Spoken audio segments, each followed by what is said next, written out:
Jesus, I believe in you. Jesus, I belong to you. The reason that I live, the reason that I sing with all I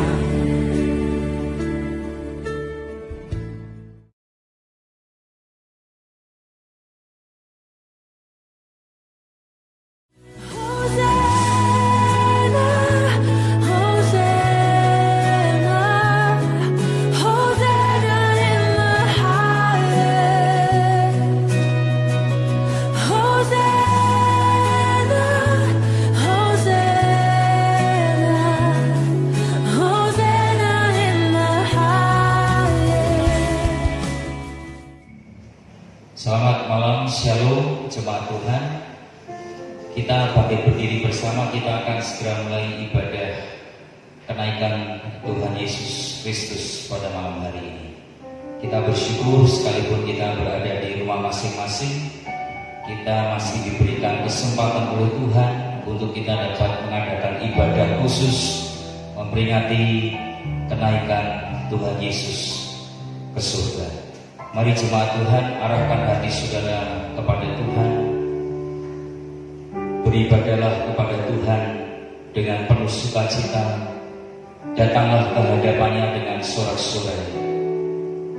Kita percaya bahwa ibadah kenaikan Tuhan Yesus Kristus boleh jadi dengan satu pengakuan bahwa pertolongan kita datangnya dari Allah yang menciptakan langit dan bumi, Allah yang kaya dengan rahmat dan kasih setia, dan yang di dalam kesetiaannya Dia tidak pernah meninggalkan segala perbuatan tangannya.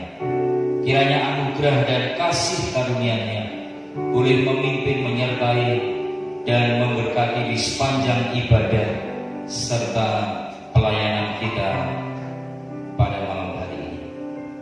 Amin.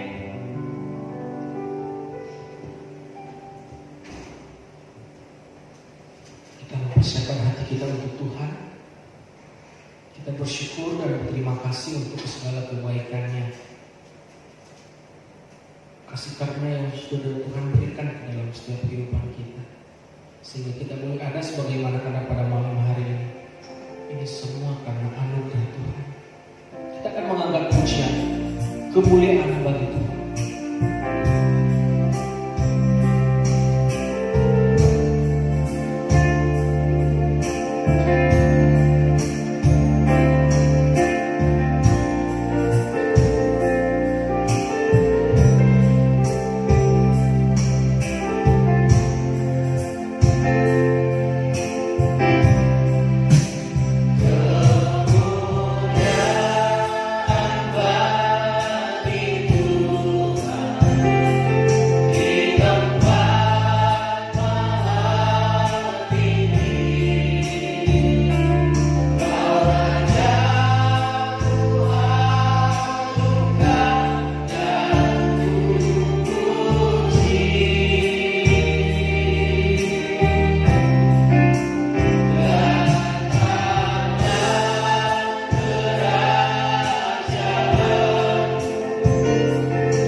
Kami berterima kasih untuk anugerah keselamatan yang Tuhan sudah berikan kepada kami, sehingga kami boleh mendapatkan keselamatan itu dengan secara cuma-cuma melalui pengorbanan untuk kayu salib. Tuhan Yesus, kami bersyukur dan berterima kasih kami boleh melayani harapan untuk melayani pada malam hari ini. Tuhan Yesus, kami menyerahkan ibadah kami pada malam hari ini ke dalam tangan-Mu. Biarlah Engkau memberkati dari awal pertengahan hingga boleh berakhir dengan baik. Kiranya Engkau juga memberkati setiap pelayan-pelayan yang mengambil bagian.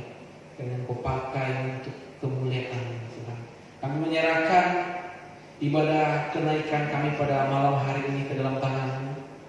Hanya di dalam nama Tuhan Yesus, Tuhan dan Juru Selamat kami yang hidup, kami sudah berdoa dan ucap syukur. Haleluya, amin. Saya sapa sekali lagi, Shalom. Puji nama Tuhan, pada malam hari ini kita bersyukur kepada Tuhan karena hari ini kita boleh merayakan kenaikan Tuhan kita Yesus Kristus. Karena Dia mengatakan bahwa kenaikan Tuhan itu Dia pergi kepada Bapa untuk menyediakan tempat bagi kita. Dan kelak Dia akan datang untuk di dunia ini untuk menjemput kita orang-orang percaya. Untuk itu kita akan mengangkat pujian lebih dari penggunaan. Hallelujah.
kebenaran firman Tuhan yang akan disampaikan oleh hambanya. Namun sebelum itu kita akan mengangkat pujian seperti rusa yang haus, rindu aliran sungai.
hari ini Tuhan siapkan hati kami supaya kami boleh menerima kebenaran firman-Mu dengan maksimal.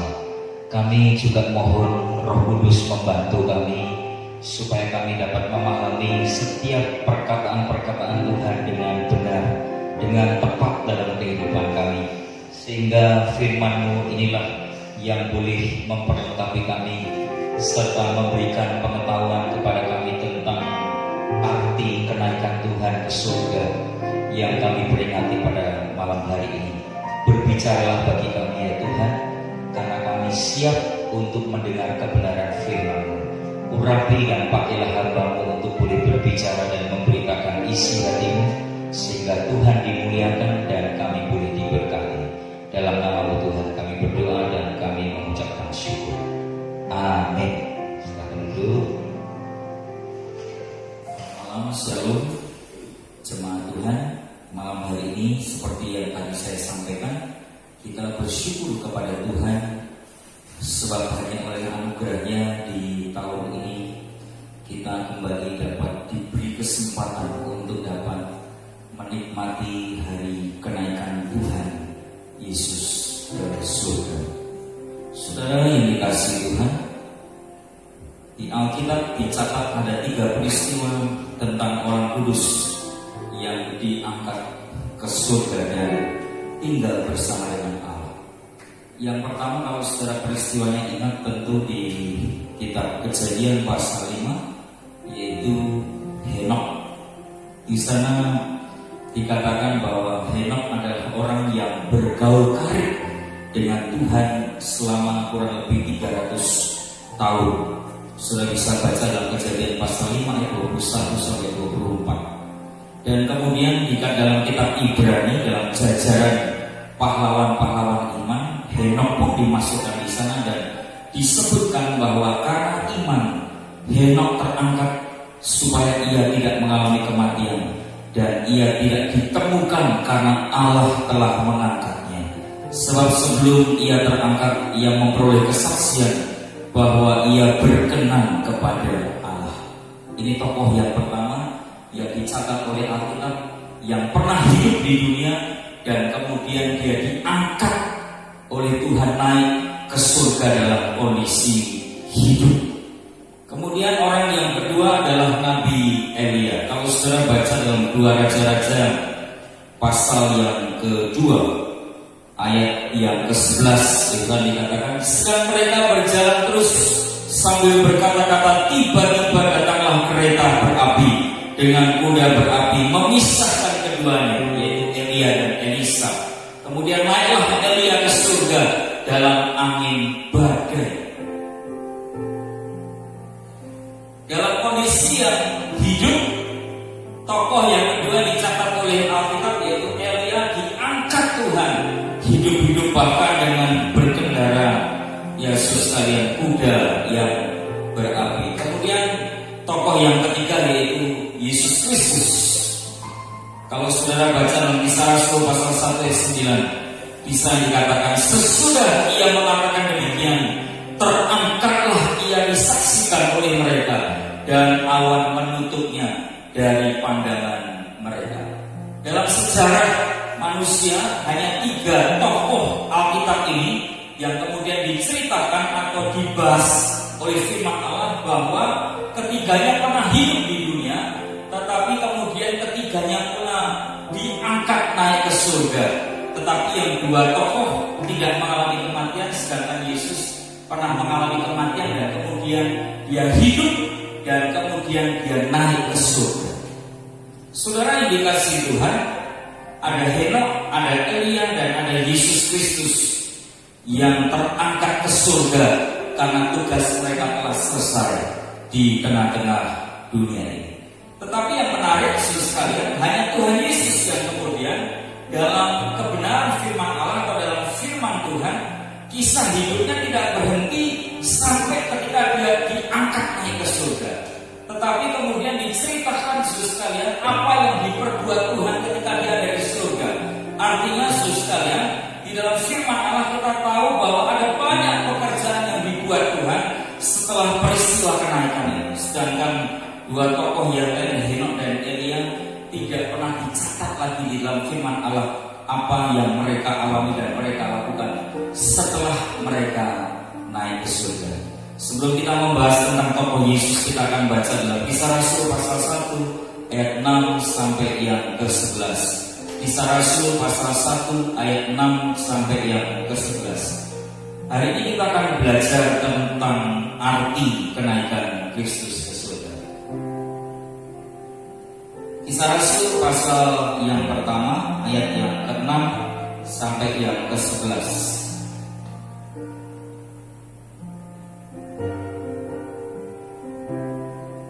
Demikian firman Tuhan. Yesus terangkat ke surga. Maka bertanyalah mereka yang berkumpul di situ, Tuhan, maukah Engkau pada masa ini memulihkan kerajaan bagi Israel? Jawabnya, Engkau tidak perlu mengetahui masa dan waktu yang ditetapkan Bapa sendiri menurut kuasanya. Tetapi kamu akan menerima kuasa kalau Roh Kudus turun ke atas kamu, dan kamu akan menjadi saksiku di Yerusalem dari seluruh Yudea dan Samaria dan sampai ke ujung bumi. Sesudah Yesus mengatakan demikian, terangkatlah ia disaksikan oleh mereka dan awan menutupnya dari pandangan mereka. Ketika mereka sedang menatap ke langit waktu ia naik itu, tiba-tiba berdirilah dua orang yang berpakaian putih dekat mereka dan berkata kepada mereka, hai orang-orang Galilea, mengapakah kamu berdiri melihat ke langit? Yesus ini yang terangkat ke surga meninggalkan kamu akan datang kembali dengan cara yang sama seperti yang kamu lihat dia naik ke surga. Sampai sedemikian pembacaan kita pada malam hari ini. Saudara yang dikasihi Tuhan, firman Allah katakan bahwa setelah Yesus hidup ya dari kematian, Yesus masih tinggal di dunia ini selama 40 hari. Kemudian dikatakan dia naik ke surga, dan dalam bagian firman Tuhan yang lain menyebutkan bahwa ia sudah naik ke surga dan kemudian duduk di sebelah kanan Allah Bapa. Apa artinya? Bahwa dia sudah naik ke tahta itu dan segala kuasa baik di surga maupun di bumi sudah berada di tangan Yesus. Matius pasal yang ke-28 ayat yang ke-18. Saudara, memang tidak disebutkan atau dicatat secara terperinci tentang peristiwa kenaikan Yesus ke surga. Ya, misalnya berapa meter Yesus naik ke surga dari tanah. Kemudian dia membutuhkan berapa kecepatannya untuk dia kemudian terus naik sampai kemudian awan menutupnya dan dia tidak kelihatan lagi. Saya kira itu bukan sesuatu yang penting, ya, dan kita perlu mengerti beberapa arti, ya, atau pentingnya Kristus naik ke surga. Ya, saudara sekalian, ada beberapa yang saya mau sharingkan kepada saudara pada malam hari ini. Injil Yohanes pasal 16 ayat yang ke-7. Injil Yohanes 16 ayat yang ke-7.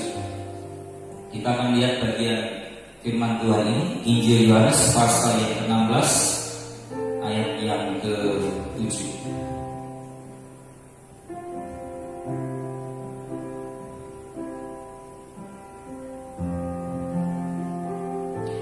Namun benar yang kukatakan ini kepadamu adalah lebih berguna bagi kamu jika aku pergi. Sebab jika aku tidak pergi, penghibur itu tidak akan datang kepadamu. Tetapi jika aku pergi, aku akan mengutus dia kepadamu. Saudara, sebegitu pentingnya Tuhan naik ke surga, sehingga Yesus mengatakan bahwa, atau Yesus berjanji, ketika aku naik ke surga, sebenarnya ada keuntungan yang luar biasa. Ada janji Bapa yang diberikan kepada para murid-muridnya pada waktu itu dan kepada kita hari ini. Dikatakan bahwa ketika Yesus naik ke surga, itu berarti Yesus akan mengutus rohnya, yaitu roh penghibur, Parakletos, untuk memberikan kuasa dan kekuatan kepada para murid pada waktu itu. Nah, saudara yang dikasihi Tuhan, poin yang pertama arti kenaikan Tuhan yaitu Yesus akan mengutus Roh Kudus. Saudara dikasih Tuhan, Tuhan Yesus pernah mengatakan kepada para muridnya, kalau saudara baca dalam Yohanes 16 ayat 7 tadi, dengan naiknya dia ke surga, ya, maka rohnya akan diutus datang kepada dunia. Apa yang dikerjakan oleh rohnya yang diutus turun ke dunia ini? Ada beberapa karya yang luar biasa dikerjakan roh Allah dengan diutusnya roh itu turun di atas dunia ini. Yang pertama, dia akan memperbaharui paradigma hidup kita. Selanjutnya dalam Efesus pasal 4 ayat 1 sampai 6, Injil Yohanes pasal 16 ayat 7 sampai yang ke-11. Nanti saudara bisa baca di rumah saudara masing-masing kedua bagian ayat itu. Saudara yang dikasihi Tuhan, pada waktu kita percaya kepada Kristus Yesus dan menjadikan Dia sebagai Tuhan dan Juru Selamat dalam kehidupan kita, maka janji firman Allah bahwa Roh Kudus itu akan masuk dalam setiap kehidupan kita. Dan peristiwa masuknya Roh Kudus itu dalam kehidupan seseorang itu disebut dengan peristiwa baptisan Roh. Jadi saudara dan saya, setiap orang yang percaya kepada Tuhan, sejak saudara dan saya percaya kepada Kristus dan menerima Dia sebagai Tuhan dan Juru Selamat dalam hidup kita, maka Roh Kudus itu masuk dalam hidup kita sebagai tanda meterai bahwa setiap kita yang percaya kepadanya, kita adalah miliknya Tuhan. Dan peristiwa masuknya Roh Kudus itu disebut dengan baptisan Roh dalam kehidupan kita.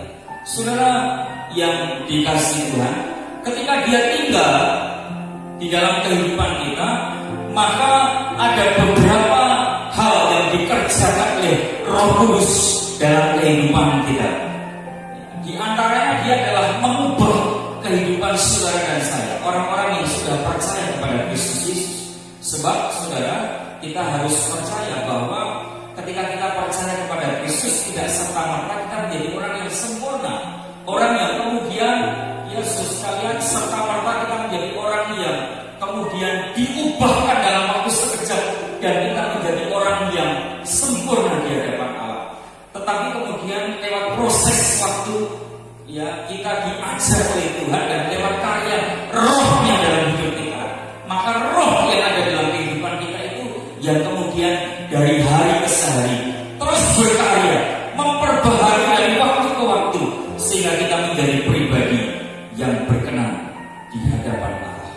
Saudara, paradigma hidup yang diubahkan itu ditandai dengan beberapa hal. Satu contoh, menjadikan Yesus sebagai fokus utama dan yang pertama di dalam kehidupan kita.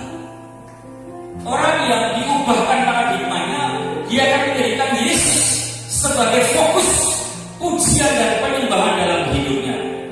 Orang yang diubahkan paradigma hidupnya adalah orang yang kemudian menjadikan Yesus sebagai pusat iman dan pengharapan dalam hidupnya. Orang yang diubahkan paradigma hidupnya adalah orang yang menjadikan Yesus sebagai pusat pengabdian dan pelayanan dalam hidupnya. Saudara yang dikasihi Tuhan, orang yang diperbaharui paradigma hidupnya, dia akan menjadikan Yesus sebagai pusat inspirasi dan hikmat dalam kehidupannya. Mari kita mencoba untuk mengkritisi diri kita masing-masing. Apakah betul saudara dan saya hari ini adalah orang-orang dalam posisi yang sudah diubahkan dalam paradigma? Kalau belum, saudara sekalian, jangan-jangan saudara dan saya belum ada dalam bilangan orang-orang yang telah diperbaharui, ya, seluruh kehidupan kita lewat karya Rohnya. Kalau itu belum terjadi, jangan-jangan memang Roh Kudus belum ada dalam kehidupan kita, dan itu tandanya bahwa kita belum di dalam Kristus Yesus. Kalau sudah saudara di dalam Kristus Yesus, maka percayalah, maka ada Roh Allah dalam hidupmu. Dan jika Roh Allah dalam hidupmu, maka Roh Allah itu akan memperbaharui seluruh pola hidup, pola pikir di dalam kehidupanmu. Dan orang yang telah diperbaharui pola hidupnya, dia akan menjadikan Yesus sebagai fokus yang utama dan pertama dalam kehidupannya. Saudara dikasih Tuhan, ada banyak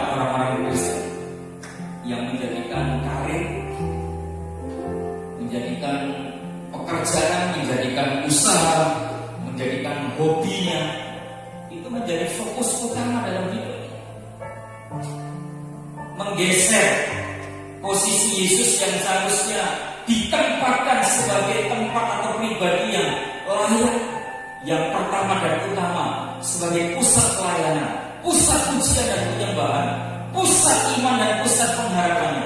Maka tempat itu digeser dan digantikan oleh pekerjaan, oleh hobi, oleh karir, oleh usaha. Dan kemudian hal-hal yang fana itu dijadikan fokus utama dan pertama di dalam hidupnya. Saya kira orang yang sedemikian, orang yang belum diperbaharui paradigma hidupnya, jangan-jangan roh Allah belum ada dalam hidupnya. Itu berarti orang itu belum menjadi milik Yesus. Kalau itu terjadi dalam kehidupan kita, maka solusinya saudara dan saya harus bertobat dan kemudian membuka hidup kita dan menerima Yesus sebagai juru selamat dan Tuhan dalam hidup kita, dan izinkan rohnya itu masuk dalam kehidupan kita. Kemudian dia merubah paradigma kita, pola hidup kita. Dan salah satu tandanya adalah saudara dan saya akan menjadikan Yesus sebagai fokus utama dan pertama dalam kehidupan. Yang kedua, saudara sekalian, orang yang telah diperbaharui paradigma hidupnya, dia akan memiliki pola pikir dan karakter Kristus. Pola pikir dan karakter yang baru. Pola pikir dan karakter yang baru itu hanya dapat terjadi ketika seseorang didiami roh Allah dalam hidupnya.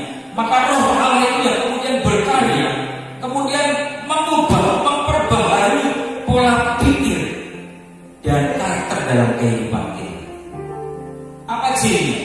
Orang yang diperbaharui pola pikir dan karakternya, ya, maka dia memiliki pemahaman dan kesadaran bahwa dirinya adalah pribadi yang telah diselamatkan. Dan kemudian kita harus menyelaraskan kehidupan kita di dalam kebenarannya. Efesus pasal 4 ayat 1. Kemudian saudara sekalian, orang yang memiliki pola pikir dan karakter yang telah diubahkan, dia memiliki pemahaman dan kesadaran bahwa kita ini adalah hamba.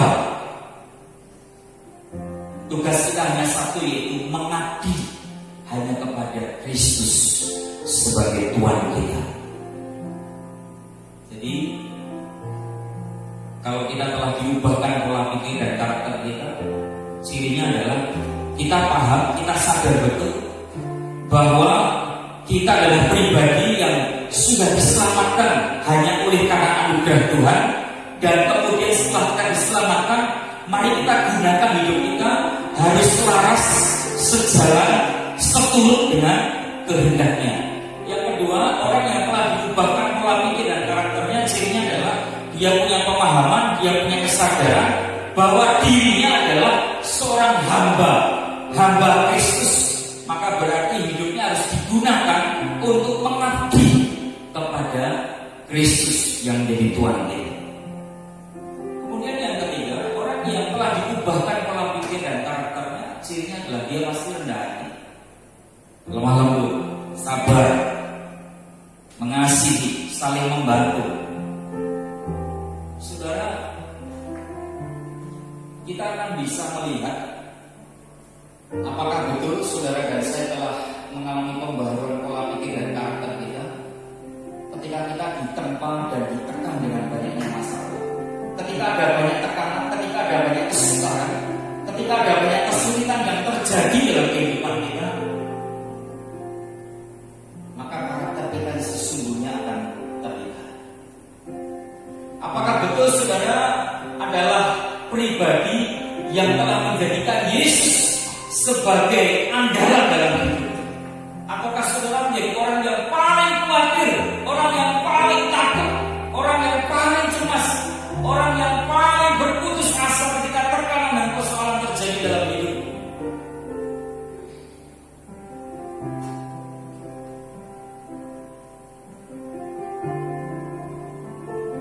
Karakter kita, pola pikir kita yang telah diubahkan itu akan teruji ketika masalah datang,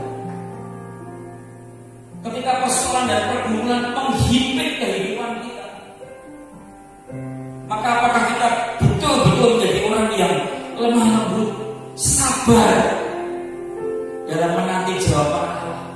Sabar di tengah-tengah kesulitan hidup, di tengah-tengah kesukaran hidup, dan kita tetap berada di dalam jalurnya Tuhan. Hidup selaras dalam kebenaran firman Allah, tidak menyimpang ke kanan ke kiri atau mencari solusi di luar kebenaran Tuhan. Ketika segala sesuatu berjalan dengan lancar, ketika segala sesuatu berjalan dengan baik, sepertinya pembaharuan dan perubahan dalam kehidupan kita tidak akan terlihat, sebab segala sesuatunya mudah, segala sesuatunya dalam kondisi yang aman dan baik-baik saja. Maka karakter, pola hidup, pola pikir kita yang telah diubahkan belum teruji. Saudara bisa melihat diri saudara, anak saudara, pasangan hidup saudara, rekan kerja, rekan sekolahan saudara. Apakah betul Yesus melalui Roh-Nya telah berkarya dan memperbaharui kehidupan rekan saudara, pasangan hidup saudara, anak-anak saudara, rekan sekolahan saudara? Ataukah mereka belum diperbaharui ketika saudara melihat mereka sedang dalam tekanan atau dalam pergumulan yang berat? Apakah betul Yesus yang jadi sumber andalan dan pengharapan dalam hidup itu? Ataukah dia hidup dalam kecemasan dan kekhawatiran dan kemudian mengandalkan kekuatan manusia, mengandalkan mamon, mengandalkan jabatan dan sebagainya untuk mengatasi problem dalam hidup?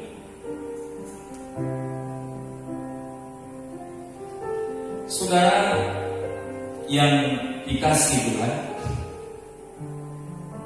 Yesus mengutus Roh-Nya. Yang pertama tadi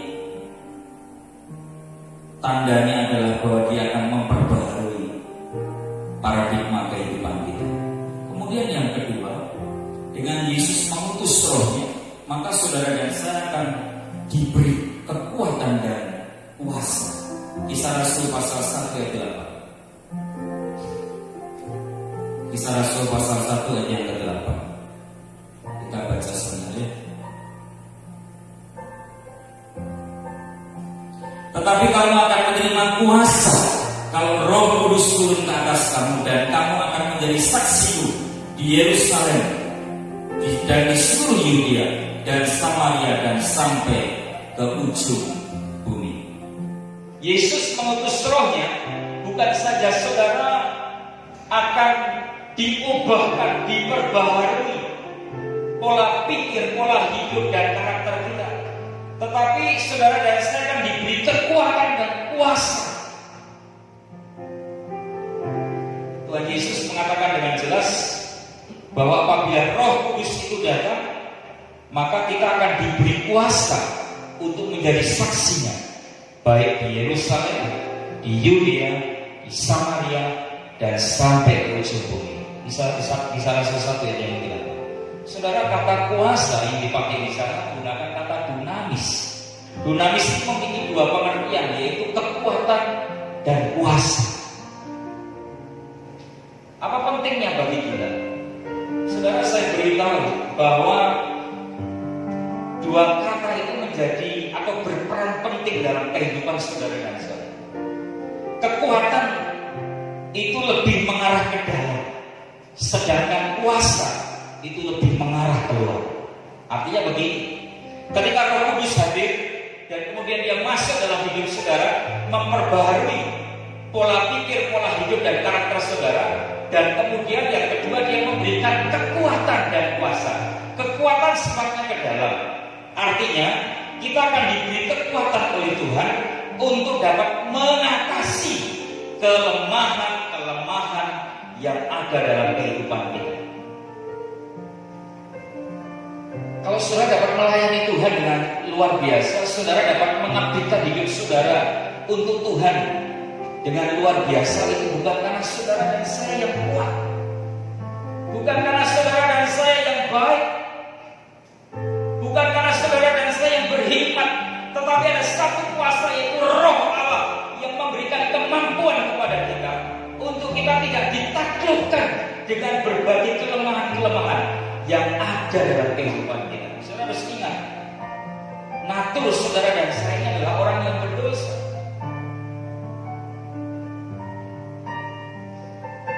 Dan kita bersyukur ketika kita sudah percaya kepada Kristus, maka status dan kehidupan kita telah diubahkan. Tetapi saudara dan saya hari ini masih tinggal di dunia, dan dunia ini sedang dalam kuasa roh jahat. Ada potensi setiap hari, setiap saat untuk kita melakukan dosa dalam kehidupan kita. Kekuatan dan kuasa dosa dan iblis dengan segala macam pengaruhnya, saudara tidak akan mampu melawan kekuatan itu kalau tidak ada roh Allah yang ada dalam hidup. Saudara, kata dunamis itu memberikan kekuatan kepada kita. Saudara akan diberi kemampuan khusus untuk dapat mengatasi dan mengalahkan setiap kelemahan-kelemahan yang ada dalam kehidupan kita. Kedagingan kita, pengaruh si jahat, roh jahat, iblis yang dapat sewaktu bekerja dan menjatuhkan kita di saat-saat kita lemah dan di saat-saat kita sedang bodoh. Maka kita dapat mengatasi segala pengaruh dan kuasa roh jahat itu dengan kekuatan daripada roh Allah. Yang kedua, dunamis itu mengandung pengertian kuasa. Kuasa tadi saya katakan artinya mengarah keluar. Tujuannya apa? Misi. Artinya pada waktu saudara bersaksi, menyampaikan atau memberitakan Injil Tuhan, maka Roh Kudus yang memberi kuasa kepada saudara, saudara bukan saja dimampukan untuk memberitakan firman Allah, tetapi isi berita yang saudara komunikasikan kepada banyak orang itu, maka orang itu yang kemudian hatinya dibukakan oleh Roh Allah, dan kemudian mereka dapat menerima dan percaya kepada Kristus Yesus melalui berita Injil yang saudara beritakan. Ketika saudara memberitakan Injil, Roh Kudus bekerja memimpin saudara, memberi kuasa kepada saudara, sehingga setiap perkataan yang saudara ucapkan yang isinya adalah Injil Allah, maka Injil itu tidak hanya mampu didengar oleh banyak orang, tetapi orang-orang akan diberi kemampuan untuk dapat percaya dan menerima berita Injil yang saudara beritakan. Nah, kemampuan untuk seseorang dapat percaya dan menerima Yesus sebagai Juru Selamat dan Tuhannya itu merupakan karya Roh Allah dalam hidup dan dalam kehidupan. Itu yang disebut dengan kuasa. Pertanyaannya, apakah janji ini sudah digenapi? Sudah, dan terus digenapi hingga saat ini. Yang kedua, apa arti dari kenaikan Tuhan ke surga? Dengan dia naik ke surga, bukan saja dia berjanji untuk memberikan rohnya, tetapi dalam Roma pasal 8 ayat 34. Coba kita baca sebentar, Roma pasal 8 ayat yang ke-34.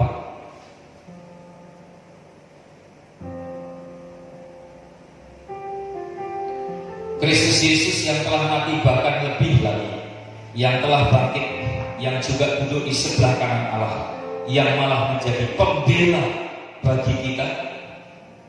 Saudara,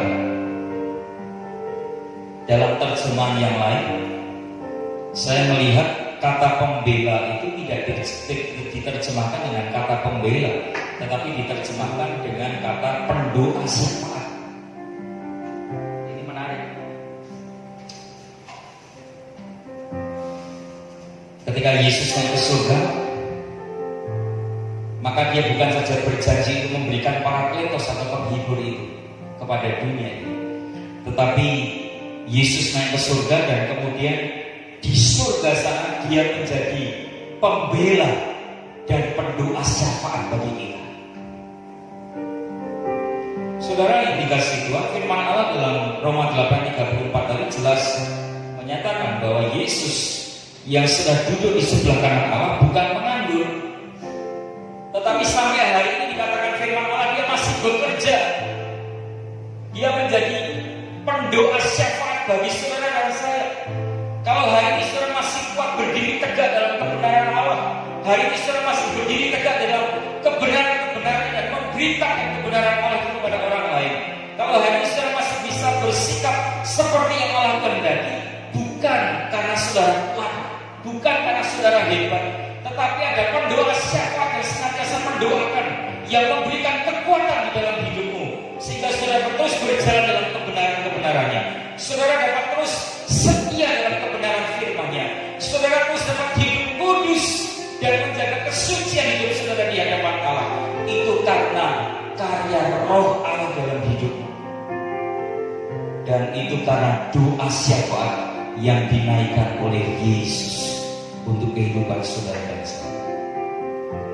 Jadi luar biasa saudara sekalian. Kalau hari ini saudara masih menikmati seperti apa yang saudara nikmati hari ini, itu karena yang mendoakan kita ada banyak orang. Kalau saudara jemaat, bukan hanya saya sebagai hamba Tuhan atau gembala jemaat yang mendoakan saudara setiap hari di gereja ataupun di rumah. Bukan hanya keluarga saudara yang mendoakan saudara, tetapi ingat ada satu pribadi, Allah yang Maha Kuasa, dan katanya segala kuasa di surga dan di bumi ada di dalam genggaman tangannya, yaitu Yesus Kristus yang menjadi pendoa syafaat bagi kehidupan saudara dan saya. Itu pentingnya Yesus naik ke surga, sebab dia akan bersyafaat selalu untuk saudara dan saya. Yang ketiga, Yesus naik ke surga dalam Yohanes 14 ayat 1 sampai 3. Dia berjanji akan memberikan tempat bagi kita. Saudara, menjelang kesengsaraan Tuhan, Yesus memberikan penghiburan kepada para murid pada waktu itu agar jangan bersedih hati dengan penderitaan yang akan dialami oleh Yesus Kristus, sebab dia akan naik ke surga. Sekalipun dia naik ke surga, Tuhan berpesan untuk mereka tidak bersedih hati. Mengapa? Sebab dengan kenaikannya di surga, Yesus berkata, aku akan menyediakan tempat bagimu. Di rumah Bapakku banyaklah tempat. Jadi ada satu kebahagiaan yang luar biasa ketika dia naik ke surga. Dia mengubahkan hidup kita, paradigma atau pola hidup, pola pikir, karakter kita. Dia menjadi pendoa syafaat dan pembela kita. Tetapi juga kemudian dia menyediakan tempat bagi kita, orang-orang yang percaya. Saudara, di dunia tidak ada tempat yang aman. Berkali-kali saya pernah cerita, saya sering diajak main ke tempat teman-teman saya yang rumahnya gede-gede seperti istana. Temboknya, saudara, lebih dari 6 meter. Diberi kawat, diberi aliran listrik, diberi CCTV di mana-mana. Anjingnya gede-gede dilepas kalau malam. Di luar ada security, ada tentara yang setiap bulan disewa untuk menjaga rumah. Saya berpikir ini rumah atau penjara ya?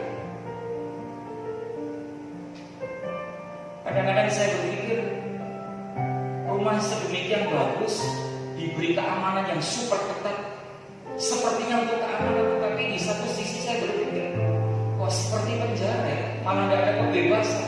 Setiap hari was-was. Sebab di rumahnya ada bunker yang besar, tempat di mana dia menyimpan harta bendanya yang luar biasa. Saya pernah dikasih lihat, ini tempat saya menyimpan harta. Bunkernya gede sekali. Tidak ada orang yang dikasih lihat. Dia bilang, hanya kamu dan istrimu yang tahu di sini ada tempat menyimpan harta. Emas batangan banyak sekali. Sertifikat rumah, mobil, motor, harta yang bergerak dan tidak bergerak, semua disimpan di situ, di ruang bawah tanah. Setiap hari nggak bisa tidur. Kalau mau tidur harus pakai obat tidur. Kenapa? Sebab setiap hari dipikirkan hartanya. Di mana hartamu berada, di situ hatimu berada. Benarlah yang dikatakan firman itu. Tidak nyaman. Jangan saudara berpikir kalau orang yang kemudian karakter dijamin hidupnya akan nyaman dan tenang. Tidak. Tidak ada tempat yang aman di dunia ini. Tidak ada tempat yang nyaman di tengah-tengah dunia ini. Di tempat yang sudah disediakan oleh Bapa kita yang di surga. Ketika dia naik dan dia berjanji menyediakan tempat. Dan di tempat itulah tempat yang paling aman dan nyaman bagi hidup kita. Amin. Kehidupan yang penuh dengan damai sejahtera dan sukacita, yaitu surga mulia. Yang terakhir, dia naik ke surga. Dia berjanji dia akan datang kembali. Kisah Rasul pasal 1 ayat 11. Kisah Rasul pasal 1 ayat 11. Dan berkata kepada mereka, hai orang-orang Galilea, mengapakah kamu berdiri melihat langit? Yesus ini yang terangkat ke surga meninggalkan kamu dan akan datang kembali dengan cara yang sama seperti kamu melihat dia naik ke surga. Kalau kita berbicara tentang kenaikan, kita juga akan berbicara dan itu sangat berkoresponden, terhubung dengan satu peristiwa di mana Yesus akan berjanji turun ke dunia kembali.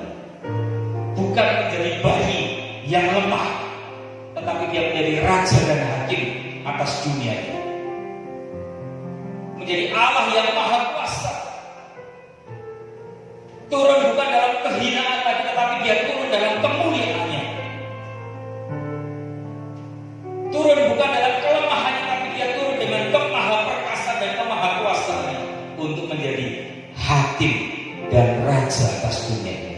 Saudara yang dikasihi Tuhan, dikatakan dalam Kisah Rasul 1:11 tadi bahwa para murid itu heran Yesus naik ke surga. Kemudian dikatakan ada 2 orang berpakaian putih dan kemudian mereka mengatakan, mengapa kamu tercengang? Dia yang naik di tempat ini, dia juga akan turun satu hari kelak dengan cara yang sama seperti kamu melihat dia naik ke surga. Saudara yang dikasihi Tuhan, kedatangan yang kedua kali memberikan sukacita dan pengharapan yang luar biasa. Kedatangan yang kedua untuk menghakimi, untuk memberikan kemuliaan dan pahala bagi kita orang-orang yang percaya kepada Tuhan. Apa yang kita lakukan? Yang pertama, saudara, dituntut untuk berjaga-jaga dan tidak tertidur rohaninya. Ingat, berjaga-jaga dan tidak tidur rohaninya. Gerakan doa setiap hari yang sewaktu itu saya canangkan kepada jemaat Tuhan di tempat ini, kalau sudah betul-betul menghidupi gerakan doa itu merupakan salah satu media. Bukan hanya kita berkumpul dan bersekutu dengan sanak keluarga kita atau orang-orang yang kita kasih di keluarga kita, tetapi itu menjadi sarana untuk kita berkomunikasi, membangun hubungan yang erat, selalu terkoneksi dengan Tuhan. Dan kalau kita terkoneksi dengan Tuhan, berarti kita sedang berjaga-jaga dan tidak tertidur rohani kita. Sebab apa? Kedatangan Tuhan itu bisa sewaktu-waktu, bisa hari ini, malam nanti, tidak ada yang tahu. Bisa besok, bisa bulan depan, bisa tahun depan, kapan saja sesuai dengan waktunya, ya bisa hadir. Bagian kita berjaga dan tidak tertidur rohani. Yang kedua, berjaga-jaga itu berarti tidak hidup dalam dosa. Mulai hari ini sudah harus putus dari segala macam ikatan dosa dan hidup kudus hanya untuk Allah. Dan yang terakhir, berjaga-jaga berarti melayani Tuhan. Mari saudara, selagi Tuhan masih memberikan kehidupan bagi kita akan gunakan waktu kita untuk melayani Tuhan lebih lagi. Tiap hari, tiap saat, jangan semakin mundur, tapi semakin maju. Kalau saudara semakin mundur, tempat saudara akan ditempati oleh orang lain. Gunakan waktu, karena ini masih pandemi, saudara dan saya masih ada di rumah dan kita belum ada waktu untuk kita bisa melayani di gereja. Nanti begitu kita ada kesempatan untuk kita bisa bergereja kembali, mari kita giat dan kita kemudian berpacu dengan waktu, menggunakan setiap kesempatan dan potensi talenta, karunia yang Tuhan berikan untuk kita bisa melayani Tuhan. Saudara di rumah juga bisa melayani Tuhan, melayani saudara, melayani orang-orang yang ada di sekitar saudara. Ketika ada orang yang membutuhkan pertolongan Allah dan saudara memberikan pertolongan kepada orang itu, maka saudara sebenarnya sedang melayani Tuhan, memberikan segala sesuatu untuk Tuhan melalui orang-orang yang saudara tolong dan saudara berkati. Saudara, akan ada harinya Tuhan akan berkata kepada saudara dan saya, kelak ketika kita berjumpa dengan Tuhan, ada 2 perkataan. Perkataan yang pertama, berbahagialah hamba yang didapati Tuhan yang melakukan tugasnya ketika Tuhannya datang. Marilah hambaku yang baik dan setia, masuklah ke dalam kebahagiaan Tuhan. Atau perkataan yang kedua, aku tidak kenal kamu, hai hamba yang jahat dan malas. Posisi saudara ada di mana? Apakah saudara hari ini menjadi hamba yang malas, hamba yang jahat, atau saudara menjadi hamba yang baik dan setia kepada Tuhan? Tuhan Yesus memberkati kita. Mari kita berdoa. Terima kasih Tuhan untuk kebenaran firman-Mu pada malam hari ini. Kiranya kami selalu diingatkan tentang arti kenaikan Tuhan ke surga, dan ini menjadi satu pembelajaran yang baik bagi kami Tuhan, bahwa Engkau naik ke surga bukan untuk meninggalkan kami, sebab Engkau telah mengutus Roh-Mu untuk menjadi sumber kekuatan dan menjadi, oh Tuhan, sumber penghiburan bagi kami. Roh-Mu itulah yang mengubahkan pola hidup kami, pola pikir kami, karakter kami. Roh-Mu itulah yang menjadi pembela dan juru syafaat kami. Roh-Mu itulah yang kemudian menolong dan membantu kami untuk kami dapat mampu mengatasi segala kelemahan dalam kehidupan kami. Tuhan, kenaikan-Mu, Engkau berjanji untuk menyediakan tempat bagi kami. Dan ketika Engkau naik ke surga, maka janji-Mu adalah Engkau juga akan datang kembali untuk memberikan kemenangan, pahala, keselamatan, mahkota bagi kami Tuhan. Terima kasih untuk kebenaran firman-Mu pada malam hari ini. Tuhan, meteraikan firman-Mu dalam hidup kami, dan biarlah kami boleh menghidupi firman-Mu dan taat mengerjakan apa yang Tuhan firmankan dalam kehidupan kami. Terpujilah nama Tuhan. Di dalam nama Tuhan kami Yesus Kristus kami bersyukur dan kami sudah berdoa. Amin. Tuhan memberkati kita bersama.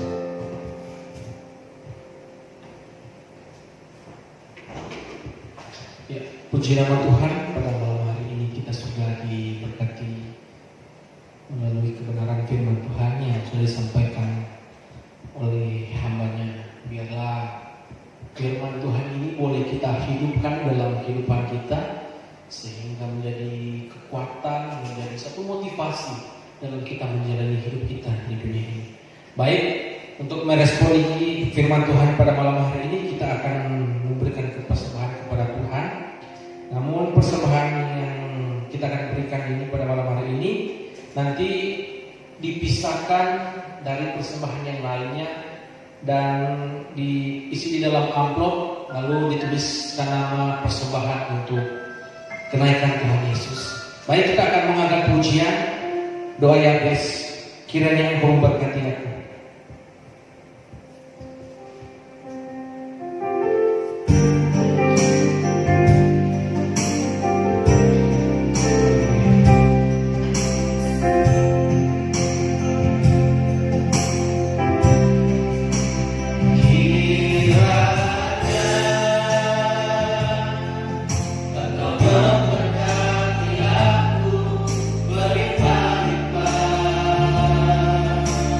Aku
mengucapkan syukur untuk segala kebaikan-Mu Tuhan.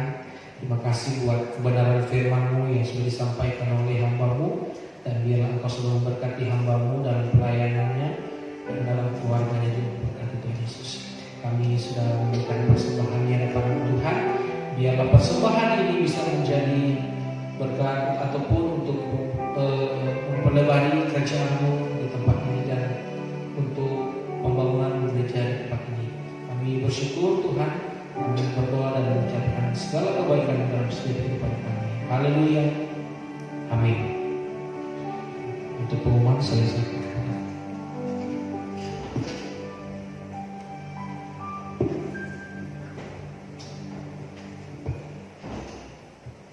Baik, selamat malam, shalom Bapak Ibu Saudara. Kita bersyukur saat malam hari ini kalau kita masih diberikan waktu dan kesempatan untuk kita boleh bersama-sama merayakan ibadah kenaikan Isa Al-Masih. Itu semua karena anugerah Tuhan di dalam kehidupan kita. Kiranya semangat dan sukacita kita semakin hari semakin bertambah di dalam pengiringan kita kepada Tuhan Yesus. Pada malam hari ini, mari Bapak Ibu Saudara, kita sama-sama memperhatikan beberapa pengumuman. Yang pertama, ibadah raya tanggal 24 Mei jam 9 pagi. Pengkhotbah dilayani oleh Pendeta Joko Pitoyo. Majelis pendamping dilayani oleh Diaken Toho. WL dilayani oleh Ibu Fisti, Singer oleh Diaken Apri dan Diaken Lisa, pemusik oleh Bapak Andre. Yang kedua,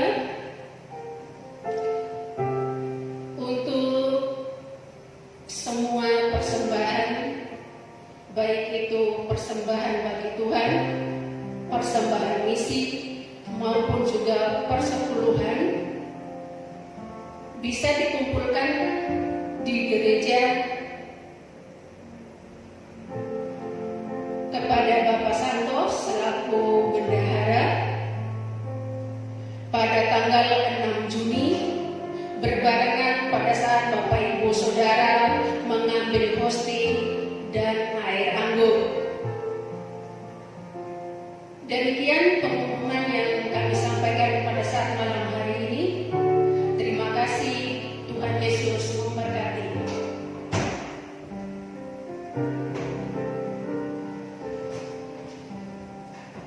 Baik, jemaat Tuhan, kita akan mengakhiri ibadah kita pada malam hari ini. Kita akan sama-sama bangkit berdiri. Kita akan menaikkan doa di hadapan Tuhan, memohon berkat Allah untuk kita bersama pada malam hari ini. Terima kasih Tuhan, Kau telah pimpin ibadah kami. Kiranya Tuhan boleh memberkati setiap hamba-hamba Tuhan yang sudah melayani pada malam hari ini. Terima kasih untuk jemaat-jemaatnya yang setia telah mengikuti ibadah pada malam hari ini. Diberkatilah rumah tangga dan keluarga saudara. Diberkatilah mata pencaharian perekonomian saudara di tengah-tengah pandemi yang sedang terjadi pada saat ini.